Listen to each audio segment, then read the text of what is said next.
नमस्कार, मी लतिका। आज मी तुम्हाला हिरव्या मिरचीची सुकट बनवून दाखवणार आहे। त्यासाठी बघा ही सुकट घेतलेली आहे, अशा पद्धतीत आहे बघा। एकदम बारीक आहे, जास्त मोठी पण नाही। मोठी पण टाकलेली आहे, पहिली मी अपलोड केलेली आहे, आणि बारीक पण टाकलेली आहे। तर बरेच जणांनी असे कमेंट केले होते की हिरव्या मिरच्या वापरून करू शकतो का? तर करू शकतो, मी तुम्हाला दाखवते। ह्यातलं एखादं साहित्य जर तुम्हाला आवडत नसेल तर नाही टाकलं तरी पण चालेल। तर ह्याला काय करायचं माहिती आहे का, चाळून घ्यायची चांगली, काय रीती वगैरे असेल नीट करून घ्यायची, काय घाण वगैरे असेल तर साफ करून घ्यायची। तर हे मी साफ करून घेतलेले आहे। त्यासाठी साहित्य बघा, एक टोमॅटो घेतलेला आहे, देशी असं मोठा आहे। तुम्ही जर त्याच्यामध्ये कोकम किंवा चिंच टाकणार असाल तर थोडंसं कमी टाकलं तर चालेल, कारण हे जरा जास्त आंबट असतं।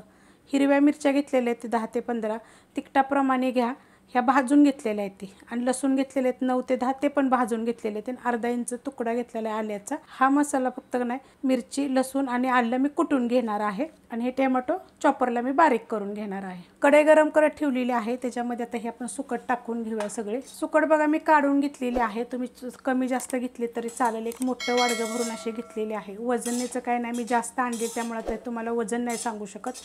गॅस आहे मीडियम, आणि मीडियम गॅसवर एक 2 ते 3 मिनिटं आपल्याला चांगले भाजून घ्यायचे। 2 मिनिटं झाल्यात बघा, एकसारखं मी भाजून घेतलेलं आहे। आता ही सुकट न भाजता सुद्धा तुम्ही पाण्यामध्ये 2-3 पाण्यामध्ये स्वच्छ धुवून घेतली तरी पण चालू शकते, काय रेती वगैरे चांगली निघून जाते। आणि भाजून घेतली तरी पण चालू शकते। माझ्या चॅनलवर तर सगळ्या रेसिपी मी अपलोड केलेल्या। तर हे मी काढून घेते सुकट बघा, मी परत प्लेटमध्ये काढून घेतलेली। आता हिला काय करते माहिती आहे का, 2 ते 3 पाण्यानं स्वच्छ धुवून घ्यायची पूर्ण, आणि पूर्णपणे ह्याचं पाणी नितळून घ्यायचं। कढईमध्ये बघा मी तेल गरम करत ठेवलेलं आहे, अर्धी पळी तेल। तुमच्या आवडीप्रमाणे कमी जास्त करू शकता। आणि हे तेल आहे शेंगतेल। ह्यात टाकायची थोडीशी मोहरी। आता ह्याच्यामध्ये नुसतं तुम्ही जिरं पण टाकू शकता, पण मी मोहरी पण टाकते। थोडीशी मोहरी टाकलेली आहे, आणि दिशी एकदम बारीक अशी मोहरी आहे बघा।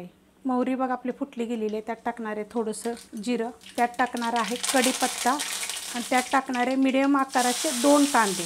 जेव्हा आपण असे सुकट वगैरे बनवतो ना, बोंबील सुकट, तर त्याला थोडा कांदा जास्त घालायचा। अजून जरी घातला तरी चालेल। आता हा चॉपरचा मी सगळा कांदा काढून घेते, आणि ह्याच्यामध्ये टोमॅटो बारीक करते। आता हा पण चांगला कांदा परतून घेऊया। कांदा बघा मस्त असा भाजून घेतलेला आहे। आता त्याच्यामध्ये हिरवी मिरची, लसूण, आलं असं कुटून घेतलेलं आहे। एकदम पेस्ट केली तरी पण चालू शकते, पण असं जर टाकलं की नाही कुटून तर खूप छान टेस्ट येते।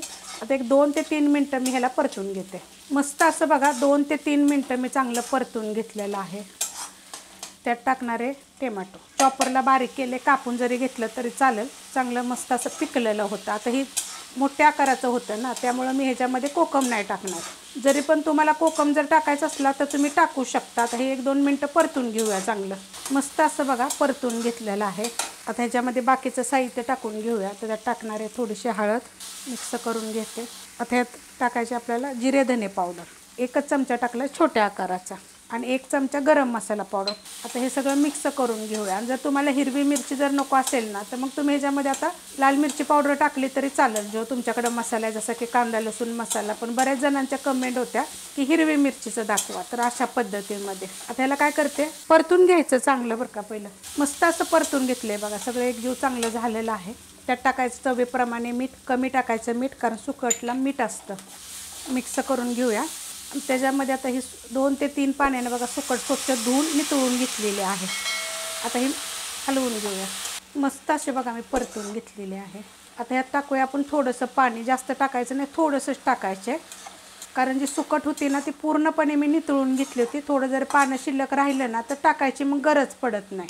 पाणी टाकल्यावर असं चांगलं मिक्स करून घ्यायचं। गॅस एकदम मी बारीक केलेला आहे, आणि त्याच्यावर आपण ठेवूया एक बारीक गॅसवर 10 मिनिटासाठी झाकण। बारीक गॅसवर बघा मी झाकण ठेवलं होतं, बिलकुल वाढवलं नव्हता बघा, मस्त असं।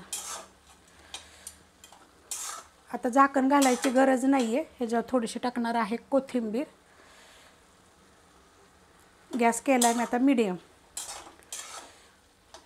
वाटणामध्ये जसं आपण ती मिरची वगैरे कुटली ना, त्यात सुद्धा थोडीशी कोथिंबीर तुम्ही कुटू शकता बरं का, त्यानं पण म्हणजे चव छान येते।